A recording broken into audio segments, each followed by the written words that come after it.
No começo, a escuridão. Depois, uma explosão deu origem a sistemas em constante expansão de tempo, espaço e matéria.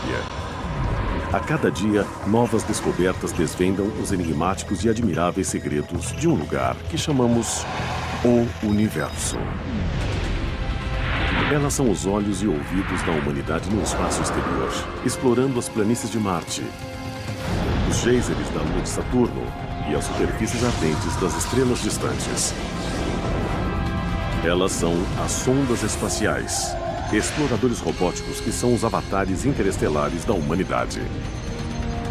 Elas podem ir a lugares e ver coisas que nunca poderíamos contatar da Terra. As sondas espaciais percorrem o sistema solar, enviando dados que mudam tudo o que pensávamos conhecer. Se nós pudéssemos encontrar vida nativa em outros locais em nossa galáxia, seria uma das maiores descobertas na história. As sondas colidem com cometas gelados, fotografam o limite do universo e procuram planetas em outros sistemas solares. Estamos na era de ouro da busca e descoberta de planetas como a Terra. Uma nova geração de exploradores robóticos está redefinindo a galáxia e revelando mistérios. Segredos das sondas espaciais.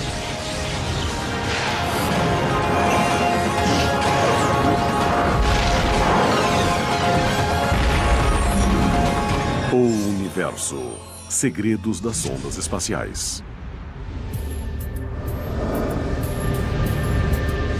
Neste exato momento, a milhões de quilômetros da Terra, seres humanos estão coletando amostras, medindo, fotografando e cheirando a poeira e os gases de outros mundos. Mas não pessoalmente. O ambiente do espaço é muito hostil para as pessoas. Ele tem extremos de temperatura, extremos de vácuo, campos de radiação elevada, todo tipo de coisa realmente inóspita para a vida humana. Nossos olhos e ouvidos são os robôs enviados nas missões para descobrir os segredos do sistema solar e do universo. Eles são as sondas espaciais construídas para resistir a atmosferas hostis e mundos perigosos demais para a humanidade. Nossas missões espaciais podem resistir a esses ambientes difíceis e podem ir a lugares e fazer coisas que nem poderíamos sonhar. Algumas sondas, como o telescópio espacial Hubble, flutuam calmamente na órbita da Terra, enquanto outras, como a Impacto Profundo, de 2005, realizam missões suicidas e colidem com cometas.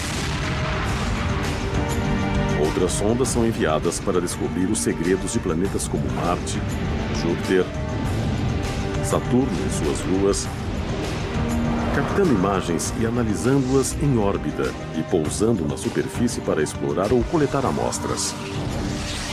Nossas sondas são usadas para responder perguntas fundamentais sobre a composição planetária, composição atmosférica, processos atmosféricos e geológicos, no que os planetas são iguais e diferentes da Terra, e uma grande pergunta: existe vida? A busca por vida em outros mundos foi iniciada há mais de 2000 anos atrás, quando os astrônomos gregos começaram a olhar para os planetas. No século XXI, a humanidade está preparada para descobri-la. Enviar sondas no sistema solar e além dele é parte de uma longa missão contínua que temos para entender não só a nós mesmos na Terra, mas o resto do sistema solar. E, de alguma forma, essa busca nos ajuda a aprender mais sobre nós mesmos, em termos de onde podemos ter vindo e se existem outros exemplos do ambiente que vemos na Terra. A busca mais recente começou com um mapa digital infravermelho de resolução ultra elevada. Em 14 de dezembro de 2009, um foguete Delta II colocou um pacote em órbita a 480 quilômetros acima da Terra. Ele se chama WISE e está criando a fotografia infravermelha mais detalhada do universo. O WISE é um explorador infravermelho de campo amplo e é um telescópio pequeno com 40 centímetros de diâmetro que cabe embaixo do meu braço. Ele está pesquisando os céus por inteiro com 4 comprimentos de ondas infravermelhas, desde os vizinhos mais próximos da Terra, os asteroides e cometas, até as partes mais distantes do universo.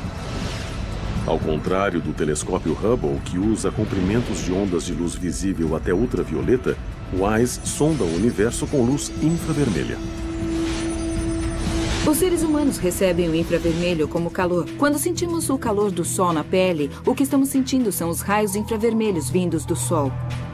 Estou irradiando luz infravermelha aqui e podemos usar o infravermelho para procurar coisas que tenham temperatura similar, como, por exemplo, asteroides. Também podemos usar o infravermelho para procurar as galáxias mais distantes do universo. Muitas dessas galáxias distantes não podem ser vistas no espectro da luz visível. O telescópio WISE é como um conjunto de lentes mágicas. Como um bombeiro que usa óculos infravermelhos para ver através da fumaça em um incêndio e achar pessoas, os astrônomos podem usá-lo para ver através das nuvens de poeira em busca de estrelas em formação no centro. Mas revelar essas assinaturas de calor requer um frio extremo. O telescópio de 4 milhões de pixels do WISE só fotografa em infravermelho se o telescópio estiver mais frio do que os objetos que procura. Precisamos ter certeza que não seremos cegados pelo calor do telescópio. No WISE usamos um tanque de hidrogênio sólido congelado perto do zero absoluto. E isso mantém muito frio o telescópio e os instrumentos. Como em uma geladeira cheia de gelo, o hidrogênio congelado do WISE acabará derretendo. E quando ficarmos sem o hidrogênio sólido, o telescópio e os instrumentos aquecerão até um ponto em que não poderemos mais ver. O hidrogênio congelado a menos 260 graus Celsius vai durar cerca de 10 meses. Nesse momento, cerca de 1.500.000 fotografias criarão uma imagem gigantesca dos céus. Um atlas cósmico que revelará novos mundos a serem explorados por futuras sondas espaciais e talvez mundos com formas de vida alienígenas. Mas para encontrar vida alienígena a muitos anos-luz da Terra, precisamos de um sinal que nos guie. Esse sinal cobre 71% de nosso planeta. Água. Um dos principais motivos de querermos encontrar água líquida é que realmente queremos saber se existe vida em outra parte do sistema solar. Como sabemos, a vida na Terra precisa de água para sobreviver. Precisa de água para se formar. Esperamos encontrar vida em outros locais. E um sinal de vida pode ser primeiro encontrar um lugar onde exista água em estado líquido. Em toda a história humana, nunca houve prova de que a água líquida existisse em qualquer outro lugar além da Terra. Até que uma sofisticada sonda espacial chegou ao planeta Saturno em 1997. Cassini percorreu 650 milhões de quilômetros e demorou 6 anos para começar uma missão de vários anos para descobrir os segredos de Saturno. Quando a sonda Cassini chegou a Saturno, ela não só estudou todas as luas e o planeta específico, mas depois mudou de plano, trocou de órbita e foi examinar os anéis. Um anel atraiu a atenção dos cientistas da Cassini. Nós sabíamos que o anel mais externo de Saturno, o anel E, era feito de partículas de gelo muito pequenas. As partículas de gelo de tamanho de 1 micron não duram no espaço. Sabíamos que havia uma fonte do material do sistema de Saturno que estava criando o anel E. Achamos que era Encélados. Quando Cassini aproximou-se da Lua Encélados, testemunhou um fenômeno cósmico e confirmou que a água era um importante ingrediente em um outro mundo. A sonda Cassini detectou água sob a superfície de Encélados. E o modo que ela foi detectada foram alguns geysers escapando pelas fissuras na superfície rachada de Encélados. E a água congela ao sair para o espaço frio que rodeia Encélados. O fluxo constante de partículas de gelo alimenta o anel E de Saturno, um lembrete de que se a água líquida existe em planetas remotos de nosso sistema solar, ela pode existir em outros lugares do universo. Mas a busca de Cassini por líquidos não terminara. ela teria de usar seus instrumentos sensíveis para penetrar em outras atmosferas do sistema saturnino. A sonda Cassini tem 12 instrumentos científicos. 4 deles são o que chamamos sensores ópticos remotos. Eles veem na faixa de ondas que os seres humanos veem, ou um pouco além. A sonda tem filtros projetados para atravessar a névoa e enxergar a superfície abaixo. Os instrumentos de Cassini foram projetados para reunir informações de diversos modos, como os seres humanos usam os vários sentidos. Os sensores diretos e remotos de Cassini começaram a estudar primeiro uma lua de Saturno, Titã, um lugar em que se pensava existir água líquida. Titã é maior do que o planeta Mercúrio e tem uma atmosfera mais densa do que a atmosfera da Terra. Em 1980, quando a sonda espacial Voyager passou por lá, a caminho do sistema solar externo, as fotografias mostraram outro fenômeno líquido. O que a Voyager nos mostrou é que a atmosfera está cheia de hidrocarbonos, metano e etano, que criam uma densa névoa fotoquímica. A Voyager não podia ver através da névoa. Quando Cassini começou a estudar Titã, 25 anos depois, ela lançou uma sonda satélite chamada Huygens. A sonda penetrou na densa atmosfera e pousou na superfície de Titã. As descobertas foram chocantes. Desde o começo, Cassini e Huygens acharam evidências de fluidos na superfície de Titã. Depois, encontraram hidrocarbonos. Acharam lagos de hidrocarbonos, alguns maiores que os grandes lagos. São os primeiros corpos de fluidos encontrados no sistema solar fora da Terra. Os lagos foram enchidos por chuvas semelhantes às da Terra. Porém, em Titã, a chuva não é de água, mas de metano líquido que cai lentamente. Muito do metano na Terra está em estado gasoso. Ele é chamado de gás natural, na verdade, e vem da decomposição orgânica. Os organismos em decomposição formam esse gás natural que podemos usar como combustível na Terra. O metano líquido de Titã poderia abrigar formas de vida simples, como as unicelulares encontradas no fundo dos oceanos terrestres. Existe muita empolgação com as possibilidades que podem haver lá fora. Os sistemas planetários são ativos, interessantes e variados. E sabemos que a vida pode assumir muitas formas diferentes. A vida pode ser encontrada em planetas distantes, mas o problema é chegar lá. Porém, um novo supermotor, com um sistema de propulsão similar à tecnologia dos fornos e micro-ondas, está sendo preparado para acelerar as viagens espaciais.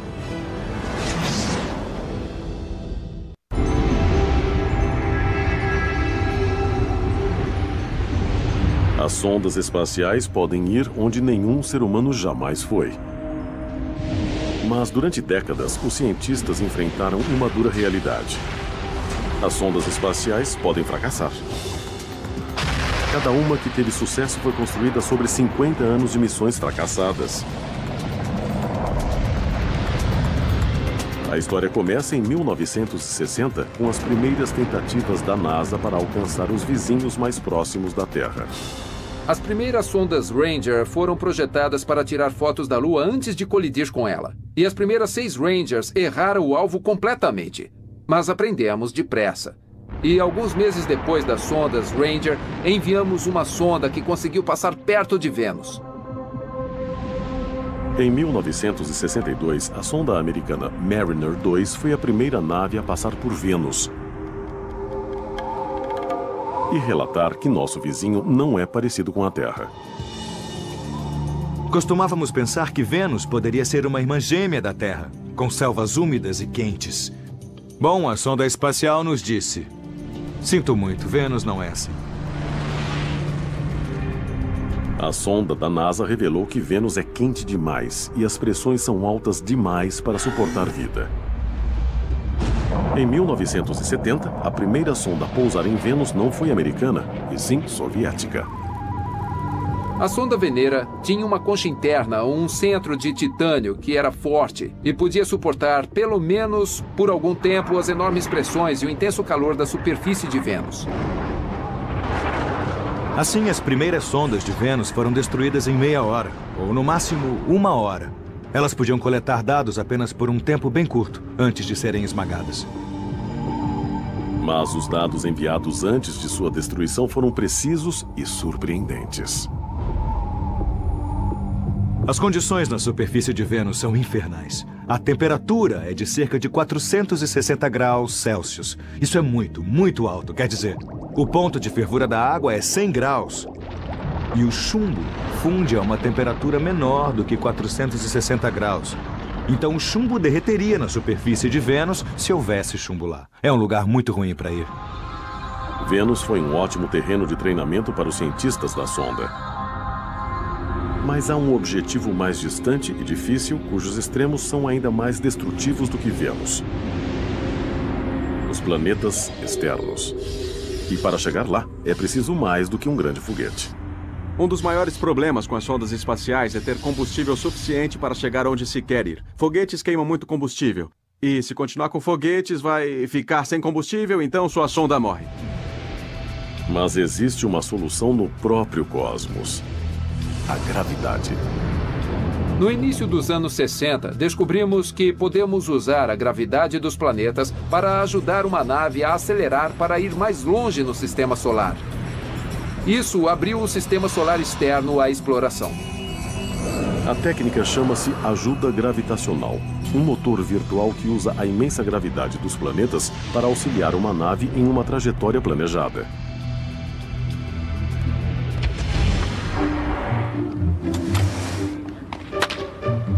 Bater em uma bola de beisebol é parecido com a ajuda gravitacional.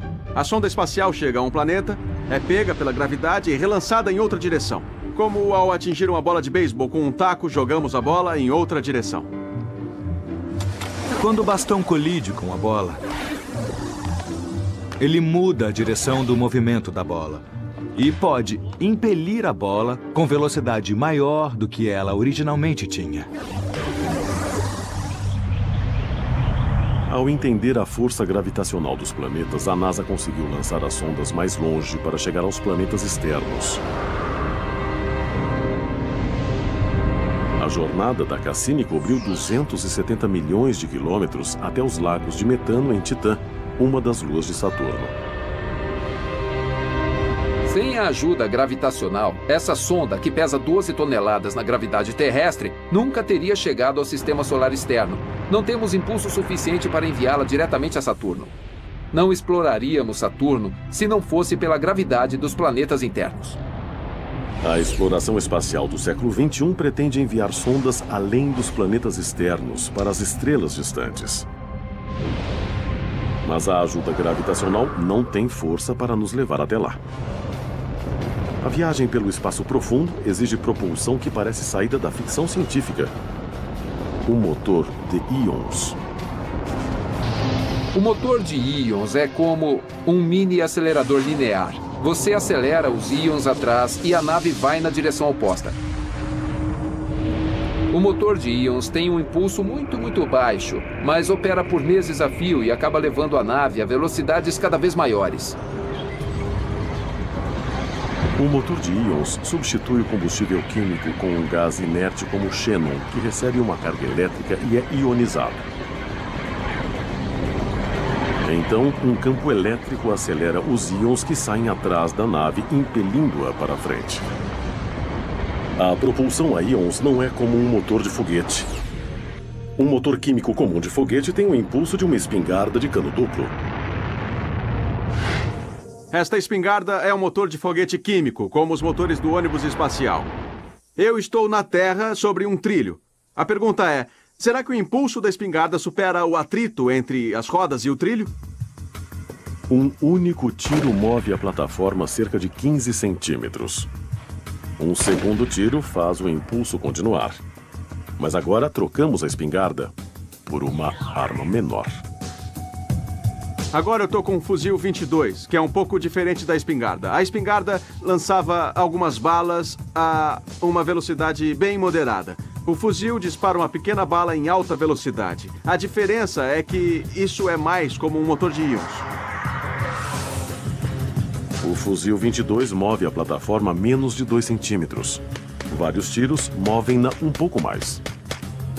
Mas se estivéssemos no espaço, o fuzil seria como o motor de íons. Ele começaria a nos mover lentamente e acabaria aumentando até atingirmos uma velocidade alta. Ao combinar vários impulsos pelas vastas profundezas do espaço, o motor de íons pode impelir uma sonda durante anos. A tecnologia poderia significar o fim dos enormes foguetes na viagem das sondas espaciais. Os combustíveis químicos são um problema porque são muito ineficientes. Eles pesam muito, têm muita massa e é preciso transportar tudo isso para lá. Isso significa que os foguetes que lançam a nave têm de ser muito mais potentes e custar muito mais caro. Os leves motores de íons já passaram no teste do espaço exterior.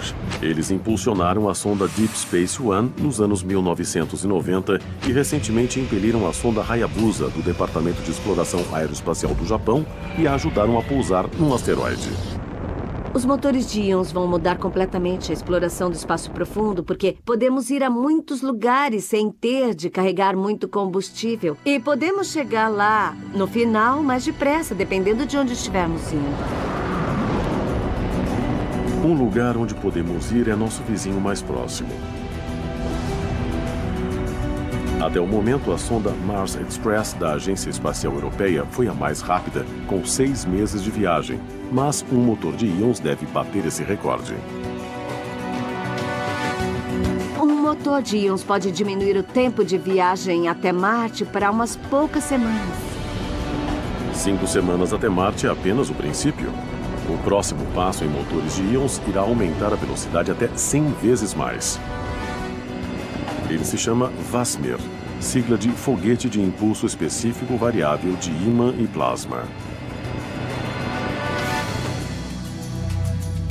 O motor de íons de VASMIR tem um gerador de radiofrequência e um segundo estágio.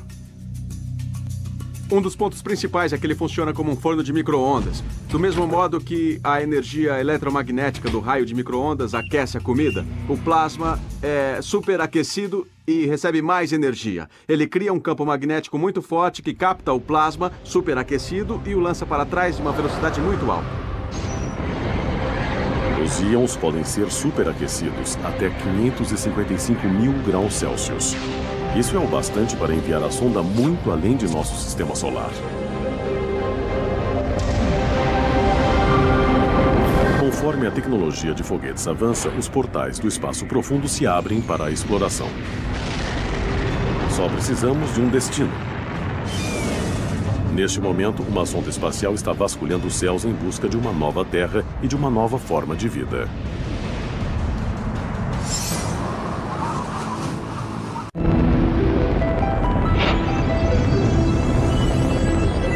As sondas espaciais são a vanguarda de uma das buscas mais antigas da astronomia. A busca por outra Terra. Agora, uma nova geração de exploradores robóticos busca evidências de planetas extrasolares. E já os encontramos. Um planeta extrasolar é simplesmente um planeta que orbita uma outra estrela. Temos 8 grandes planetas orbitando o nosso Sol e o Sol é uma estrela típica. Então, uma pergunta que fazemos há séculos é se existem planetas orbitando as estrelas que vemos de noite. Desde a época de Galileu, os cientistas acreditam que deve haver outros planetas entre os bilhões de estrelas nos céus. Mas a busca pelos planetas extrasolares ou exoplanetas só teve êxito 400 anos depois de Galileu. Em 1995, na constelação de Pégasus, a 50 anos-luz da Terra, os cientistas descobriram o primeiro planeta extrasolar, 51 Pégase B. Ele só foi encontrado por sinais indiretos. Só conseguimos encontrar esse planeta extrasolar usando uma técnica chamada oscilação estelar. Se tiver um grande planeta como Júpiter, ele fará com que o movimento da estrela oscile. Mas não se pode ver diretamente que ele está ali. Também chamada de efeito Doppler, a oscilação é observada por um telescópio. Se a luz da estrela muda regularmente para comprimentos de onda vermelhos ou azuis e depois volta, então um planeta em órbita pode estar provocando a oscilação da luz. Na última década, os astrônomos tiveram uma sorte extrema e acharam centenas de planetas orbitando estrelas. Mas os planetas que achamos são grandes como Júpiter, Saturno e Netuno. Não conseguimos achar planetas similares à Terra, se existirem. Existem centenas de planetas extrasolares confirmados. Mas algum deles é igual o bastante para ser explorado pela humanidade? O que Annabel C. de Erie, Pensilvânia, queria saber quando escreveu A Pergunta ao Universo foi: quanto tempo demoraria para uma sonda espacial chegar ao exoplaneta mais próximo com a melhor propulsão disponível hoje? Annabel, essa é uma pergunta bem interessante. E, na verdade, ainda não há uma resposta. Com a tecnologia atual, uma sonda espacial poderia chegar a outra estrela em cerca de 100 mil anos. O exoplaneta mais próximo está a 10 anos-luz e meio de distância, mas pode haver algum mais perto. Ou podemos melhorar a tecnologia de propulsão espacial no futuro próximo.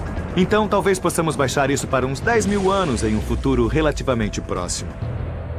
Mas algo entre 50 mil e 200 mil anos é uma boa resposta por enquanto. Pergunte ao universo.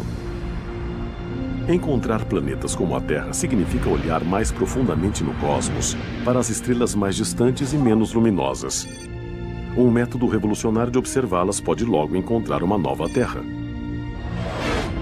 Chama-se técnica de trânsito e traz resultados incríveis quando um planeta em órbita cruza entre a estrela e nosso ponto de observação na Terra.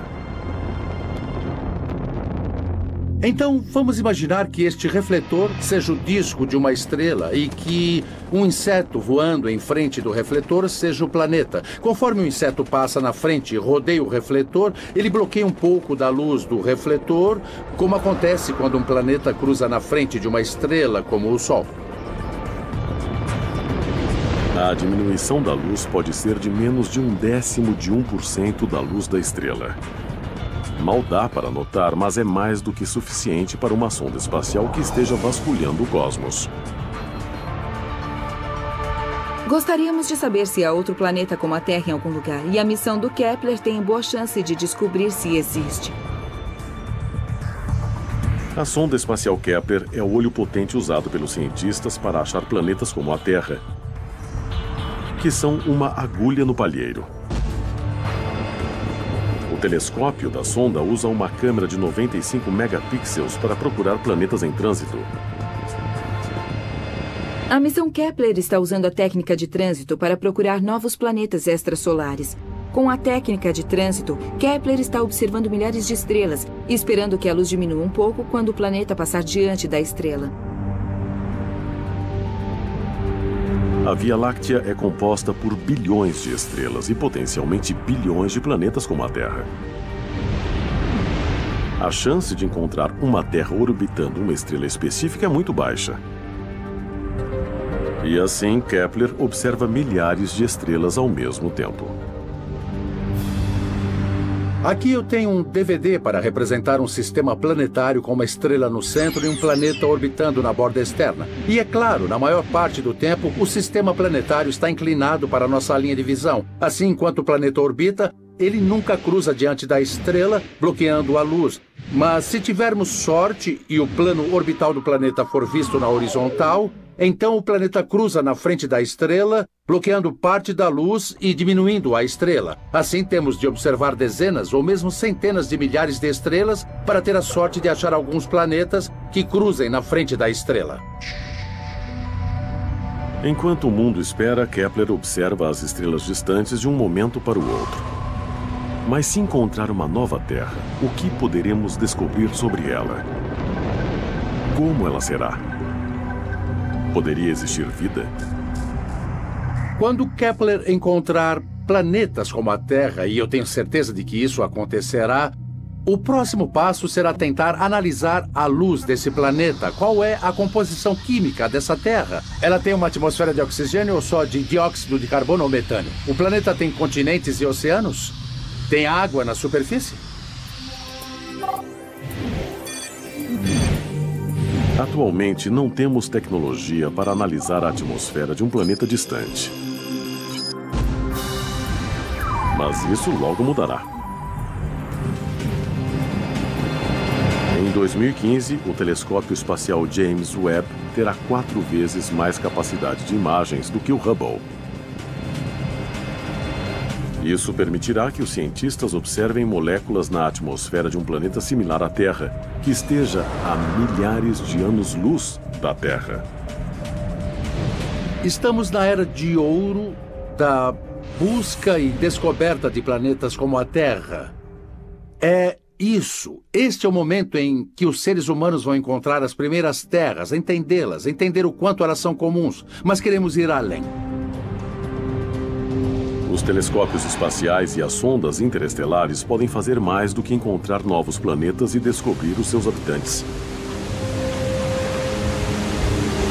Se pudéssemos encontrar vida nativa em outros locais em nossa galáxia que seja independente da vida na Terra, essa seria uma das maiores descobertas na história humana. A vida em outros mundos pode estar a milhares de anos-luz. Mas pistas cruciais passam constantemente pela Terra. Elas são os cometas, e os cientistas estão captando suas trilhas de poeira e lançando sondas suicidas para extrair seus segredos gelados.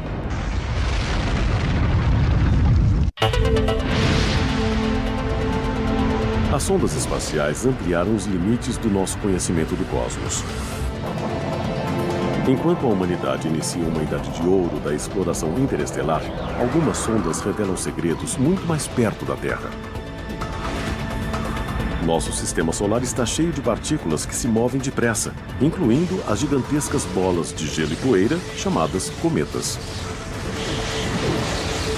Cometas são como cápsulas do tempo. Eles são restos gelados que sobraram quando nosso sistema solar se formou há 4,5 bilhões de anos. Tivemos muito sucesso ao estudar cometas com naves. A missão Impacto Profundo, na verdade, colidiu com um cometa e registrou o evento em vídeo. 3 de julho de 2005. A sonda espacial Impacto Profundo, da NASA, aproxima-se do cometa Tempel 1. Enquanto o cometa se move a 37.000 km/h, a sonda lança um satélite de impacto diretamente no caminho do cometa de 6 km de diâmetro. O que realmente aconteceu foi que a colisão com o cometa fez uma nuvem de poeira sair dele, porque a questão era que queríamos ver o cometa por dentro e saber do que o cometa era feito.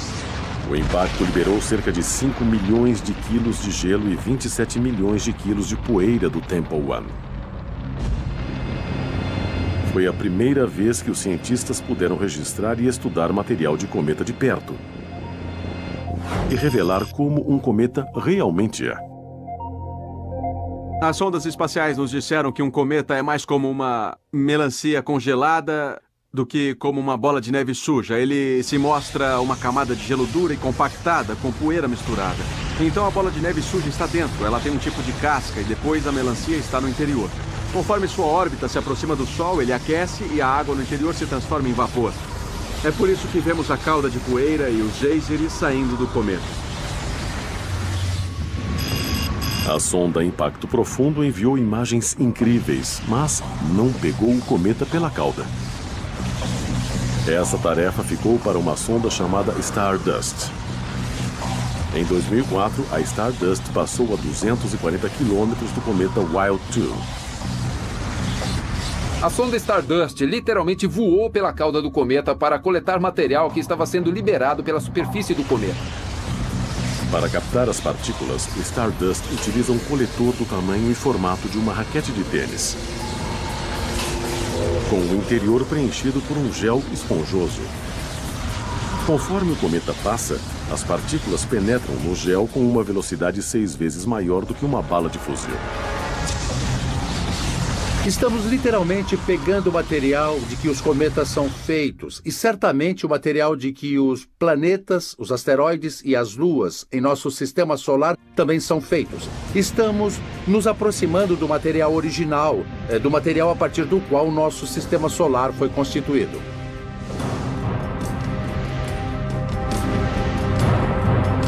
Depois de o material ser captado, o coletor foi armazenado em uma cápsula e em 15 de janeiro de 2006, as amostras foram enviadas para a Terra.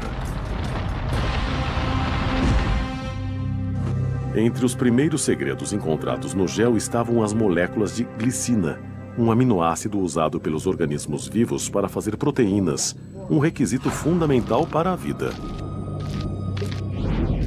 Existem algumas pessoas que sugerem que talvez pudesse haver organismos biológicos presos no gelo desses cometas. Até mesmo um vírus de gripe, por exemplo. O Stardust não coletou nenhum vírus, mas as descobertas apoiam a teoria de que as bases da espécie humana poderiam ter se formado no espaço e serem trazidas para a Terra por meteoritos ou cometas.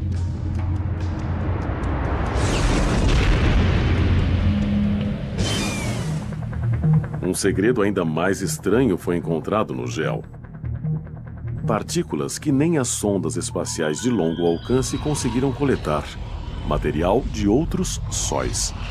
Acredito que encontraram algumas partículas de poeira que parecem ter vindo de fora do nosso sistema solar, de outras estrelas. Como elas têm ventos solares, as partículas de poeira voam para longe dessas estrelas e algumas delas acabaram chegando ao nosso sistema solar e foram coletadas pela sonda Stardust. Nós captamos pela primeira vez, literalmente, poeira de outras estrelas. Isso é incrível, surpreendente. A análise da coleta do cometa Wild 2 continua até hoje.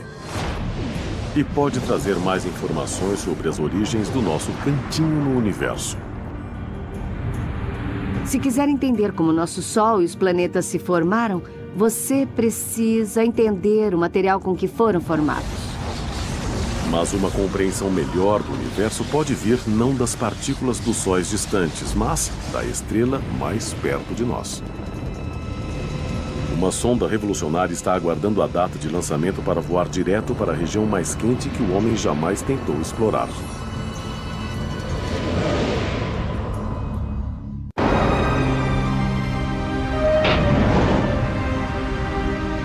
As sondas espaciais percorrem a galáxia para explorar os mistérios de Marte, Vênus, os gigantes exteriores, os exoplanetas distantes e as estrelas mais longínquas. Mas a nossa estrela ainda tem mistérios não solucionados. Isso está para mudar. Antes olhávamos para áreas pequenas, não para o disco inteiro. Ou havia lacunas em nossa cobertura, pois olhávamos um dia e não no outro, olhávamos parte do dia, mas não o tempo todo. Então essa é a primeira chance de olhar para o Sol inteiro. Uma sonda solar de alta tecnologia chega ao espaço.